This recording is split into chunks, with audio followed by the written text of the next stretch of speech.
Hello students, मैं doctor NS. Yadav, associate professor BSR government arts college Alwar. आज का जो टॉपिक हम शुरू करने जा रहे हैं, BA part first, paper first, physical geography का कॉन्टिनेंटल ड्रिफ्ट थ्योरी या वैगनर का महाद्वीपीय प्रवाह सिद्धांत। परीक्षा की दृष्टि से ये क्वेश्चन बहुत ही इम्पोर्टेंट है तथा अन्य कॉम्पिटिटिव एग्ज़ाम्स जैसे RAS, college lecturer, school lecturer व अन्य परीक्षाओं में भी इसमें से क्वेश्चंस पूछे जाते हैं। तो वैगनर का महाद्वीपीय सिद्धांत का सबसे पहले इसका उद्देश्य क्या था? प्रोफेसर एल्फ्रेड वैगनर ये एक जर्मनी के प्रसिद्ध जलवायुवेता थे। ये थे जलवायुवेता तथा भूशास्त्रवेता। वैगनर ने अपने सिद्धांत का प्रतिपादन सन 1912 में किया। तो सबसे पहले तो ये जलवायु विज्ञान यानी कि क्लाइमेटोलॉजिस्ट थे और इन्होंने 1912 में अपने सिद्धांत का प्रतिपादन किया, परंतु इसका विवेचन 1915 तथा 1920 में हुआ, क्योंकि प्रथम विश्व युद्ध के कारण इस सिद्धांत की ओर लोगों का ध्यान आकर्षित नहीं हो पाया। महासागरों की तली तथा महाद्वीपों की स्थिरता की संकल्पना को गलत प्रमाणित करने के लिए वैगनर ने अपनी प्रतिस्थापना संकल्पना यानी कि डिस्प्लेसमेंट हाइपोथेसिस का प्रतिपादन किया। वैगनर के सामने मूलभूत समस्या थी जलवायु संबंधी परिवर्तन। सबसे पहले उसका ध्यान गया, क्योंकि वो जलवायु वैज्ञानिक था, तो उसने जलवायु संबंधी परिवर्तन की ओर अपना ध्यान दिया। भूमंडल पर अनेक क्षेत्रों में ऐसे प्रमाण मिले जिनके आधार पर यह ज्ञात होता है कि एक ही स्थान की जलवायु में समय समय पर अनेक परिवर्तन हुए हैं। इन परिवर्तनों को दो रूप में स्पष्ट किया जा सकता है। सबसे पहले, यदि स्थल भाग एक जगह स्थिर रहे हों तो जलवायु कटिबंधों का क्रमशः स्थानांतरण हुआ होगा, जिस कारण कभी शीत, कभी उष्ण शुष्क और कभी उष्णाद्र जलवायु का आगमन हुआ होगा, परंतु ऐसे स्थानांतरण के प्रत्यक्ष प्रमाण नहीं मिलते। पहली बात क्लियर? यानी कि यदि स्थलभाग एक जगह पर स्थिर रहे हों तो जलवायु कटिबंधों का क्रमशः स्थानांतरण हुआ होगा, लेकिन ऐसा हमें प्रतीत नहीं होता। तो इसका मतलब ये है कि स्थल भागों में ही परिवर्तन हुआ है। यदि दूसरा पॉइंट, यदि जलवायु कटिबंध स्थिर रहे हों तो स्थल भागों का स्थानांतरण हुआ होगा। वैगनर ने स्थल के स्थायित्व को पूर्णतः अस्वीकार किया तथा उनके स्थानांतरण एवं प्रवाह में विश्वास किया। तो अब इसका जो सिद्धांत है वो ये कहता है कि जो स्थल भाग हैं उनके अंदर प्रवाह या स्थानांतरण हुआ। जलवायु में स्थानांतरण नहीं हुआ, इन जलवायु कटिबंध स्थिर हैं, लेकिन जो स्थल भाग हैं उनके अंदर स्थानांतरण हुआ। तो इसके सिद्धांत का उद्देश्य समझ में आ गया। अब उसके बाद में सिद्धांत का जो रूप क्या था, वैगनर ने जलवायु शास्त्र, पूर्व वनस्पति शास्त्र के प्रमाण, भूशास्त्र तथा भूगर्भ शास्त्र के प्रमाणों के आधार पर यह मान लिया कि कार्बनिफेरस युग में समस्त स्थल भाग एक स्थल भाग के रूप में संलग्न थे। यानी कि अब इसने अपने सिद्धांत की शुरुआत कार्बोनिफेरस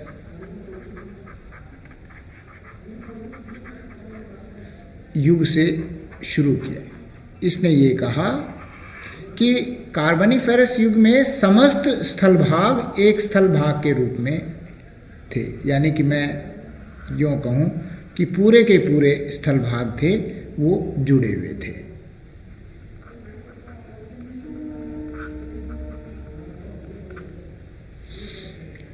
इस छोटे छोटे आंतरिक ये संलग्न थे।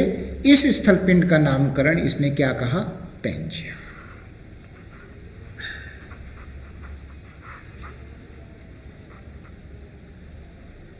पैंजिया कहा।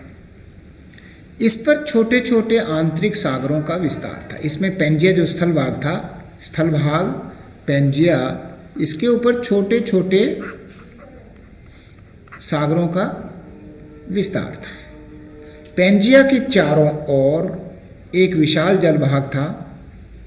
पैंजिया के चारों ओर एक विशाल जलभाग था जिसका नामकरण पैंथालासा। ये जैसे इसके चारों तरफ जो सागरीय भाग था, इसको इसने क्या कहा? ये जो जल वाला भाग है, ये जल वाला है, ये स्थल भाग है। जल वाले भाग को इसने कहा पैंथालासा।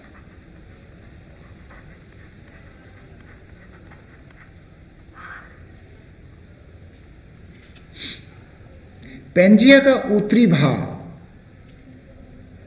पैंजिया का उत्तरी भाग लारेशिया। ये जो उत्तरी भाग, इसको दो भागों में विभाजित कर दो। ये ऊपर का लारेशिया,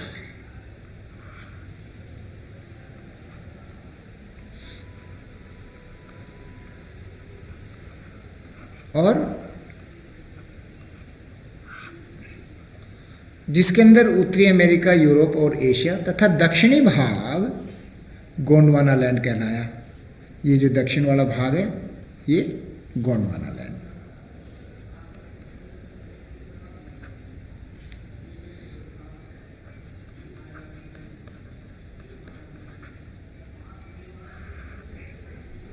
जिसमें दक्षिणी अमेरिका, अफ्रीका, मेडागास्कर, प्रायद्वीपीय भारत, ऑस्ट्रेलिया तथा अंटार्कटिका शामिल थे।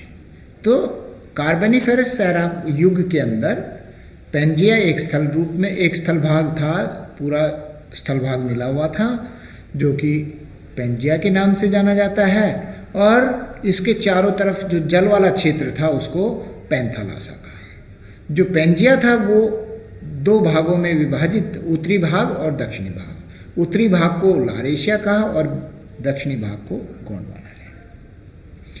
पैंजिया की अब 3 परतें थी। पैंजिया के 3 परतें थी।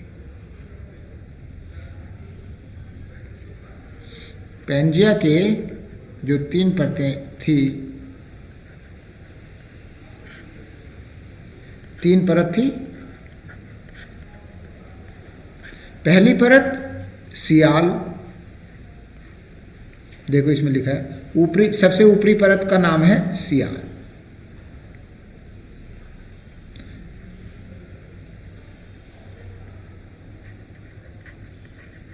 ये बहुत याद करने की चीजें हैं। दूसरी परत सीमा, और तीसरी परत नीफे।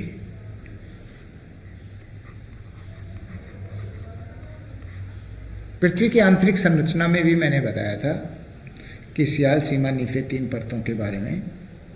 पहली परत जो सियाल थी जिसके अंदर सिलिका और एल्युमिनियम, सीमा के अंदर सिलिका और मैग्नीशियम, नीफे के अंदर निकल और लोहा या नीफे और फेरस, निकल और फेरस। अब इसमें इसने क्या कहा? 3 परत, मध्यवर्ती सीमा और केंद्रीय भाग में नीफे।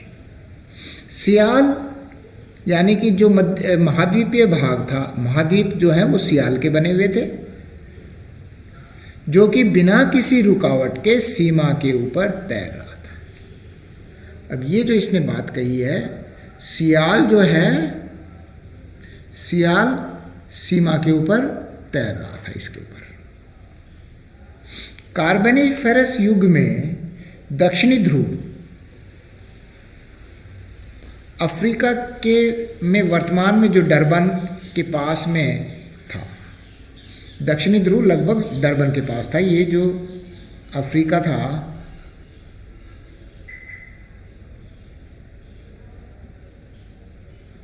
ये जो अफ्रीका में डरबन यहाँ था,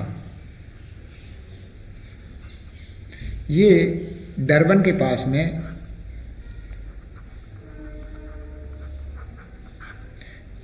डरबन दक्षिणी ध्रुव यहाँ था।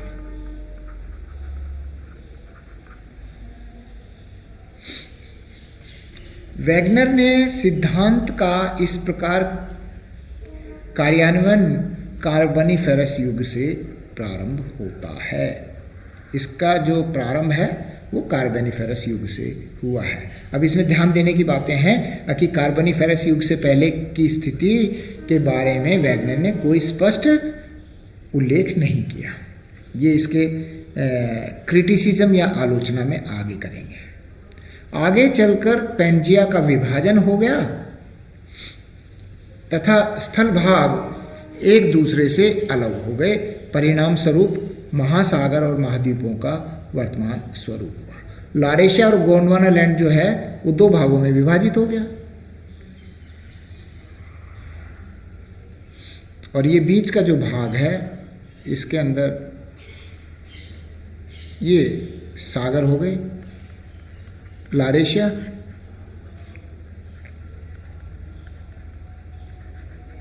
और गोंडवाना,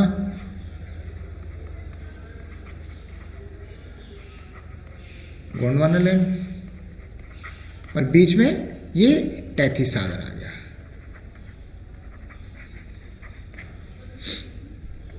अब इसके सिद्धांत के पक्ष में जो प्रमाण दिए गए हैं उन पे जरा ध्यान दें। भूगर्भिक बनावट, जलवायु तथा वनस्पति के वितरण के आधार पर वैगनर ने यह प्रमाणित करने का प्रयास किया कि प्रारंभ में सभी स्थल भाग पेंजिया के रूप में थे। वैगनर का कहना है कि वर्तमान महाद्वीपों को जोड़कर पेंजिया का रूप दिया जा सकता है। जिस प्रकार से अगर सेब के अंदर से एक टुकड़ा काटा और उसको फिट कर दें, जिसको कि जिगसॉ फिट बोलते हैं, उस आधार उसके हिसाब से इनके तट आपस में एक दूसरे से मिलाए जा सकते हैं। उत्तरी अमेरिका, दक्षिणी अमेरिका का यूरोप और अफ्रीका के साथ में इसी प्रकार से जिगसॉ फिट की तरह से मिलाया जा सकता है। पहला पॉइंट, इसके पक्ष में प्रमाण। वैगनर के अनुसार आंध्र महासागर के दोनों तटों पर भौगोलिक एकरूपता पाई जाती है। भौगोलिक एकरूपता यानी कि उनकी जो शेप है वो इस प्रकार से है, जैसे एक हिस्सा बाहर है तो दूसरा अंदर की तरफ है, एक हिस्सा अंदर है तो दूसरा बाहर है। ऐसे लगता है जैसे कि अपन इनको आपस में अगर जोड़ें तो जुड़ जाएं। दोनों तट एक दूसरे से मिलाए जा सकते हैं। दोनों तट एक दूसरे से मिलाए जा सकते हैं। जिस तरह किसी वस्तु के दो टुकड़े करके पुनः मिलाया जा सकता है, उसी प्रकार उत्तरी अमेरिका का पूर्वी तट को यूरोप के पश्चिमी तट से तथा दक्षिण अमेरिका के पूर्वी तट को अफ्रीका के पश्चिमी तट से मिलाया जा सकता है। ये इसको बोलते हैं जिगसॉ फिट, यानी कि उत्तरी अमेरिका के साथ में यूरोप का, उत्तरी अमेरिका का जो पूर्वी तट है उसके साथ में यूरोप का पश्चिमी तट, और दक्षिणी अमेरिका का जो पूर्वी तट है उसके साथ में अफ्रीका का पश्चिमी तट आपस में मिलाए जा सकते हैं। आप एटलस में भी देख सकते हैं। ये देखिए, ये दक्षिण अमेरिका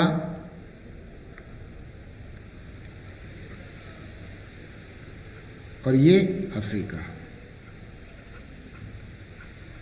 इनको आपस में ऐसे देखो, ये मिलाने की, ये इसकी बाउंड्री और ये, जैसे ये बाउंड्री इसकी है तो इसी प्रकार से इसकी ये वाली बाउंड्री है, और ये आपस में मिलाए जा सकते हैं।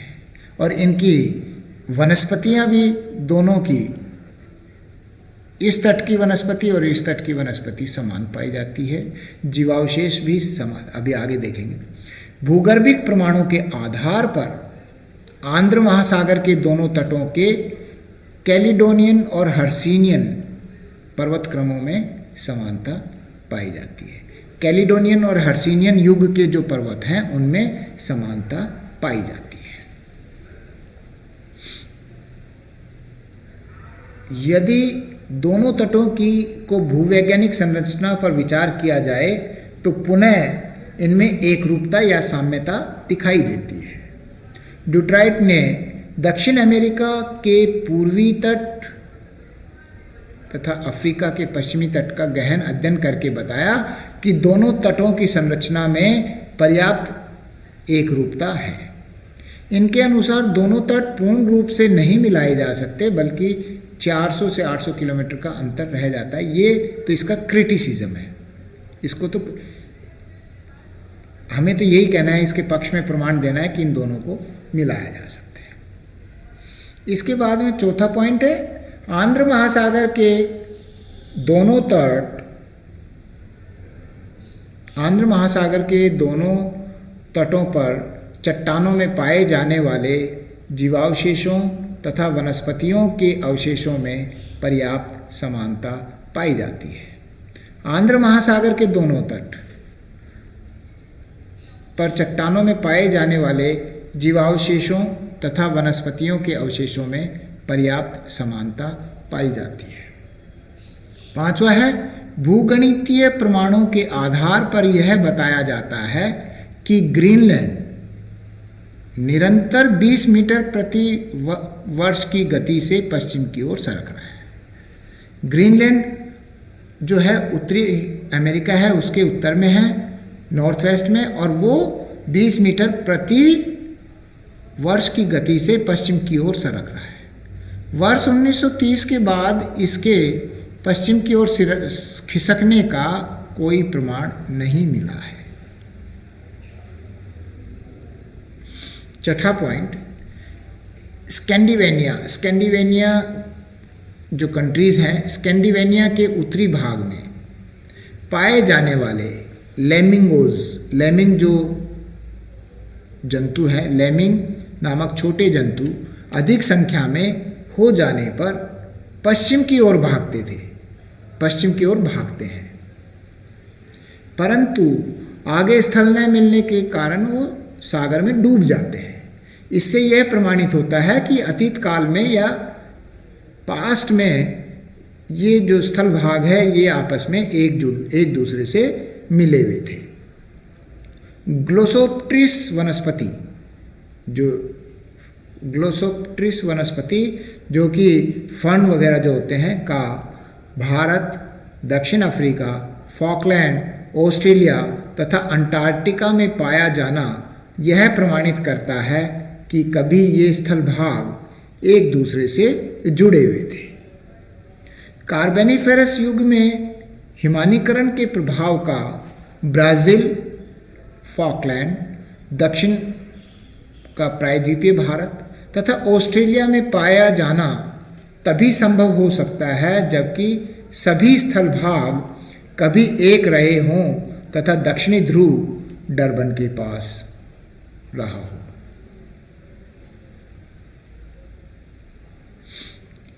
अब इसमें प्रवाह संबंधी बल के बारे में अपन करेंगे। इसमें मतलब इसके प्रवाह किस कारण से हुआ ये देखेंगे। वैगनर के अनुसार जब पेंजिया में विभाजन हुआ तो उसमें दो दिशा में प्रवाह हुए, उत्तर की ओर या भूमध्य रेखा की ओर, यानी कि उत्तर की ओर या भूमध्य रेखा की ओर जो प्रवाह था वो था, और दूसरा पश्चिम की ओर एक प्रवाह था पश्चिम की ओर।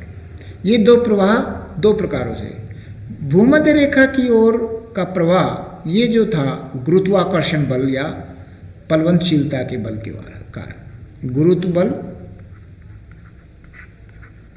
या लॉ ऑफ फोर्स ऑफ बायनेंसी या प्लवनशीलता के बल के कारण ये मूवमेंट हुआ उत्तर की ओर, और पश्चिम की ओर का जो प्रवाह था वो टाइडल फोर्स के द्वारा हुआ। आगे देखते हैं, गुरुत्व बल तथा प्लवनशीलता के बल के कारण हुआ। महाद्वीप सियाल का बना है तथा सीमा से कम घनत्व वाला है, जैसा पहले बताया कि सियाल सीमा पे तैर रहा है, तो अधिक कम घनत्व वाला अधिक घनत्व पे तैर सकता है। अतः सियाल सीमा पर बिना रुकावट के तैर रहा है, वैगनर ने ये शुरू में कहा। इस बात को जरा ध्यान से नोट करना। दूसरा पॉइंट जो है, महाद्वीपों का पश्चिम दिशा की ओर प्रवाह सूर्य तथा चंद्रमा के ज्वारीय बल के कारण, मैंने बताया ना,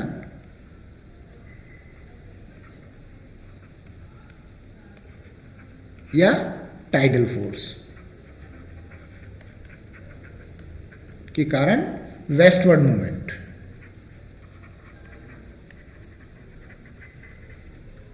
वेस्टवर्ड मूवमेंट जो है टाइडल फोर्स की वजह से है, जो कि टाइडल फोर्स क्या है, सूर्य और चंद्रमा के गुरुत्वाकर्षण बल के कारण जो ज्वार बाटा आता है जैसे समुद्र में, वो वाला फोर्स। पृथ्वी पश्चिम से पूर्व दिशा की ओर घूमती है, फ्रॉम वेस्ट टू ईस्ट। ज्वारीय रगड़ पृथ्वी के भ्रमण पर रोक का काम करती है, इस कारण महाद्वीपीय भाग पीछे छूट जाते हैं तथा स्थल भाग पश्चिम की ओर प्रवाहित होने लगते हैं। ये इसने इसका बताया स्पष्टीकरण। इस कारण महाद्वीपीय भाग पीछे छूट जाते हैं और स्थल भाग पश्चिम की ओर प्रवाहित होने लगते हैं। अब इनका वास्तविक प्रवाह, महाद्वीपों का वास्तविक प्रवाह। पेंजिया का विभाजन कार्बोनिफेरस युग से प्रारंभ होता है, जैसा मैंने शुरू में बताया। गुरुत्व तथा प्लवनशीलता के बल के कारण, जो कि उत्तर की ओर प्रवाह हुआ, उसकी वजह से पेंजिया का दो भागों में विभाजन हो गया। उत्तरी भाग लारेशिया और दक्षिणी भाग गोंडवाना कहलाया, और बीच में तैतीस सागर के रूप में बदल गया। ये मैंने जो तुम्हें अभी बताया था, इस प्रकार से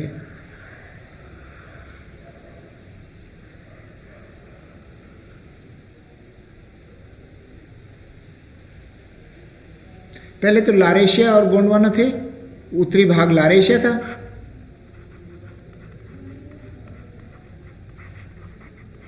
दक्षिणी भाग गोंडवाना लैंड था।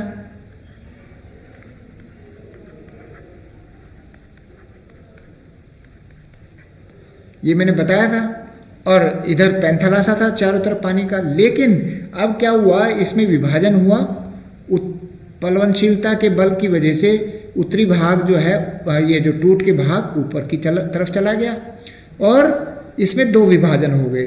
उत्तरी भाग लारेशिया और दक्षिणी भाग गोंडवाना, और बीच में तैतीस सागर बन गया।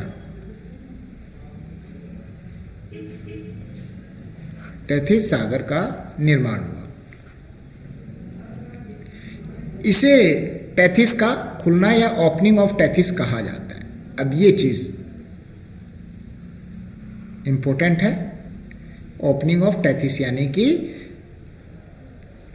लारेशिया का जो है उत्तर की ओर प्रवाह प्लवनशीलता के बल के कारण हुआ, और उसकी वजह से बीच के भाग टूट के और उसके अंदर पानी भर गया, और पानी उसको तैतीस सागर का कहा। इसे ओपनिंग ऑफ तैतीस कहा जाता है। आगे देखिए,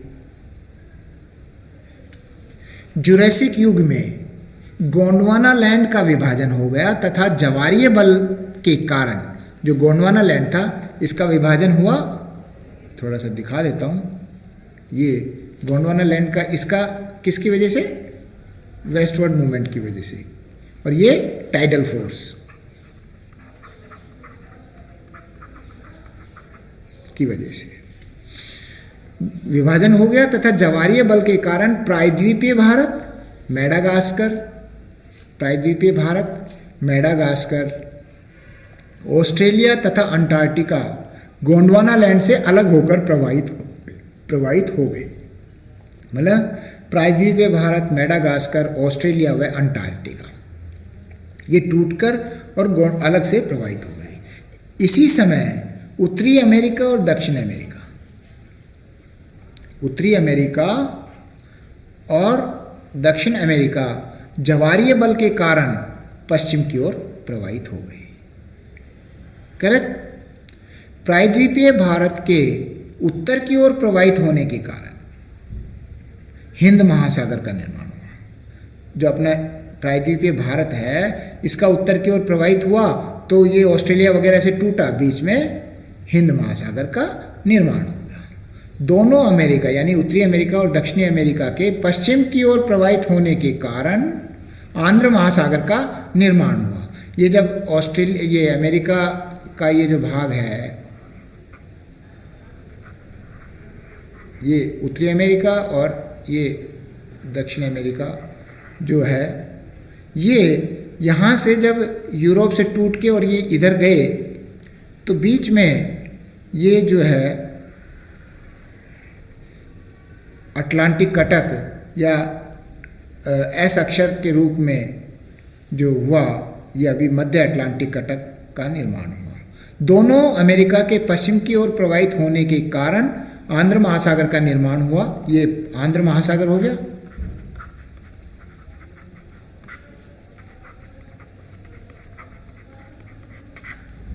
का निर्माण हुआ तथा आंध्र महासागर का एस अक्षर का रूप उत्तरी अमेरिका और दक्षिण अमेरिका के पश्चिम दिशा में विभिन्न दर से प्रवाह के कारण संभव हुआ। दोनों अमेरिका के पश्चिम दिशा की ओर प्रवाह के कारण मध्य अटलांटिक कटक का निर्माण हुआ। मिड अटलांटिक, मध्य अटलांटिक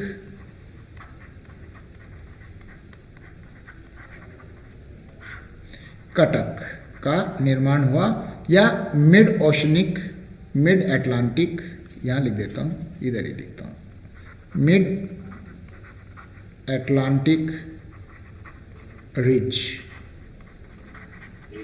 का, मिड अटलांटिक रिज का, जो कि एस अक्षर के समान है, उसका निर्माण हुआ। आर्कटिक सागर तथा उत्तरी ध्रुव, देखिए आर्कटिक सागर तथा उत्तरी ध्रुव सागर का निर्माण महाद्वीपों के उत्तरी ध्रुव से हटने के कारण हुआ। पैंथालासा पर कई दिशाओं से महाद्वीपों के अतिक्रमण के कारण उसका आकार संकुचित हो गया तथा उसका अवशिष्ट भाग प्रशांत महासागर बना। क्लियर।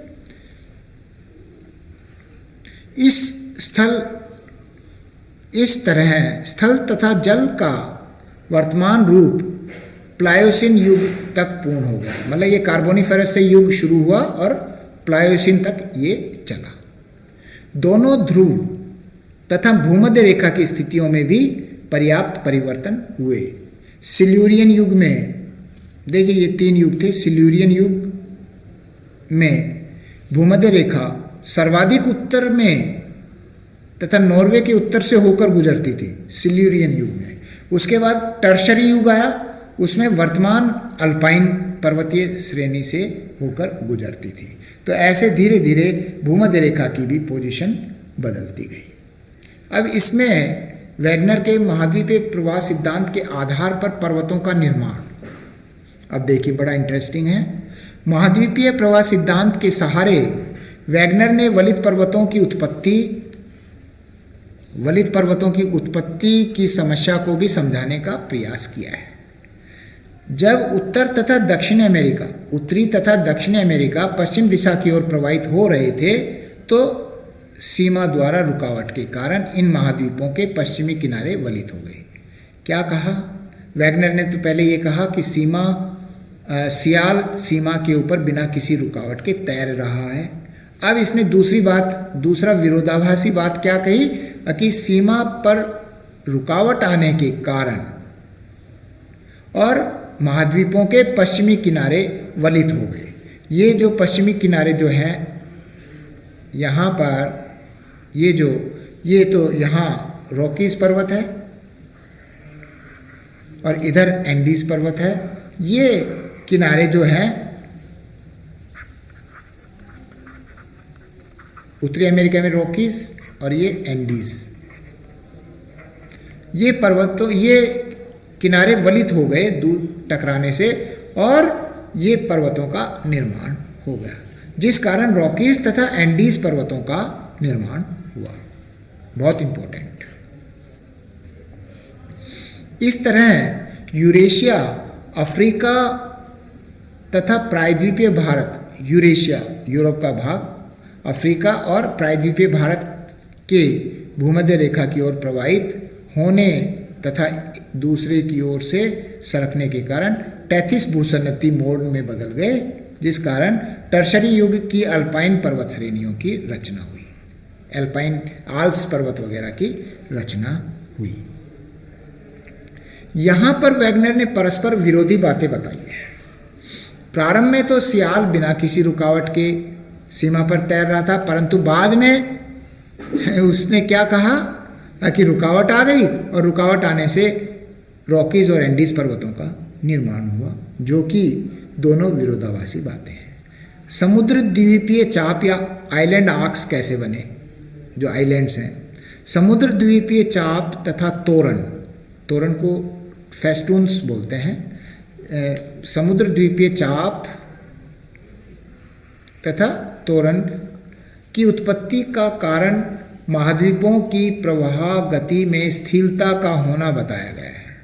महाद्वीपों की प्रवाह की गति में स्थिरता यानी कि रुकावट के कारण जब एशिया का स्थलीय भाग, एशिया का भाग देखिए ध्यान दें, स्थलीय भाग पश्चिम की ओर प्रवाहित हो रहा था, उस समय इसका कुछ भाग महाद्वीपीय प्रवाह का साथ नहीं दे पाया और पीछे छूट गया, जिससे सखालिन, क्यूराइल, जापान, फिलिपाइन आदि द्वीपों का निर्माण हुआ। इस तरह दोनों अमेरिका के पश्चिम की ओर प्रवाहित होते समय कुछ भाग पीछे छूट गए तथा पश्चिमी द्वीप समूह वेस्ट इंडीज का निर्माण हुआ। तो ये इसने अपने थ्योरी का स्पष्टीकरण दिया। कार्बोनिफेरस हिमानीकरण। कार्बोनिफेरस युग में दक्षिणी गोलार्ध में हिमावरण का व्यापक विस्तार हुआ था, जिस कारण दक्षिण गोलार्ध के ब्राज़ील, फॉकलैंड, दक्षिण अफ्रीका के कारू प्रदेश, प्रायद्वीपीय भारत, ऑस्ट्रेलिया तथा अंटार्कटिका में हिम प्रसार हो गया। कार्बोनिफेरस युग में सभी स्थलपिंड एक स्थल भाग के रूप में थे। दक्षिणी ध्रुव वर्तमान डरबन के पास था। इस तरह दक्षिणी ध्रुव पेंजिया के मध्य में था। जब हिम चादर का फैलाव हुआ तो दक्षिणी ध्रुव के उक्त स्थानों पर हिमावरण छा गया। बाद में महाद्वीपीय प्रवाह के कारण स्थल भाग अलग हो गए। इस तरह ग्लोसोप्टेरिस वनस्पति का विवरण भी उक्त क्षेत्रों में हुआ माना जाता है।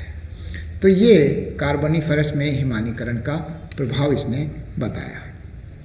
वैगनर के सिद्धांत का मूल्यांकन अब अपन करें कि इसने क्या कहा। वैगनर का प्रारंभिक उद्देश्य अतीत काल में हुए जलवायु संबंधी परिवर्तनों का समाधान करना ही था, क्योंकि वो क्लाइमेटोलॉजिस्ट था। परंतु ज्यों-ज्यों समस्याएं आगे आती गई, सिद्धांत बढ़ता गया। फलस्वरूप वैगनर अधिक लोभ में पड़ गए और बीच में कई गलतियां कर बैठे, यहाँ तक कि कई परस्पर विरोधी बातें भी कह गए। वैगनर के सिद्धांत में निम्न दोष पाए जाते हैं। पहला तो उसने यही कहा कि सियाल सीमा पर बिना रुकावट के तैर रहा है। उसके बाद में उसने ये कह दिया कि उत्तरी अमेरिका और दक्षिणी अमेरिका के प्रवाह में रुकावट आई, रुकावट आने से और एंडीज और रॉकीज पर्वतों का निर्माण हुआ, जो कि विरोधाभासी है। तो पहला पॉइंट तो इसका यही हो गया। जो कि इसने ये भी कहा कि चंद्रमा तथा सूर्य के ज्वारीय बल से महाद्वीपों में पश्चिम दिशा की ओर प्रवाह तभी हो सकता है जब वह वर्तमान ज्वारीय बल 9000 करोड़ गुना अधिक हो। यदि इतना बल महाद्वीपों के प्रवाह के समय रहा होता तो पृथ्वी का परिभ्रमण रुक जाता, लेकिन ऐसा नहीं था। तो ये इसका विरोधाभासी है, ज्वारीय बल इतना पावरफुल नहीं था। दूसरा, वैगनर ने कई विरोधाभासी बातें बताई। प्रारंभ में तो कहा कि सियाल सीमा के ऊपर बिना किसी रुकावट के तैर रहा है। बाद में बताया कि सीमा से सियाल पर रुकावट आई, और यदि इसे मान भी लें तो यदि सियाल में से सीमा कठोर है तो सियाल उस पर तैर कैसे सकता है। आंध्र महासागर के दोनों तट पूर्णतः नहीं मिलाए जा सकते। दोनों तटों की भूगर्भिक बनावट हर जगह मेल नहीं खाती है। चौथा पॉइंट, वैगनर ने महाद्वीपों के प्रवाह की दिशा तथा गति पर अच्छी तरह प्रकाश नहीं डाला है। उसने ये नहीं बताने का प्रयास किया कि कार्बोनिफेरस युग से पहले पैंजिया किस बल की वजह से स्थिर था। ये उसने ये बताने का प्रयास नहीं किया। तो इसके जो क्रिटिसिज्म है, ये सिद्धांत का मूल्यांकन क्रिटिसिज्म है, ये भी आपको ध्यान देना है। इस प्रकार से ये वैगनर का महाद्वीपीय प्रवाह सिद्धांत का जो लेक्चर है वो कंप्लीट होता है। आशा है आप लोगों को ये लेक्चर बहुत अच्छे से समझ में आ गया होगा। आप इसमें डायग्राम जहाँ भी ज़रूरत पड़े डायग्राम ज़रूर बनाएं, जिससे कि आपका क्वेश्चन अच्छे प्रकार से तैयार हो सके। Thank you. जय हिंद, जय भारत।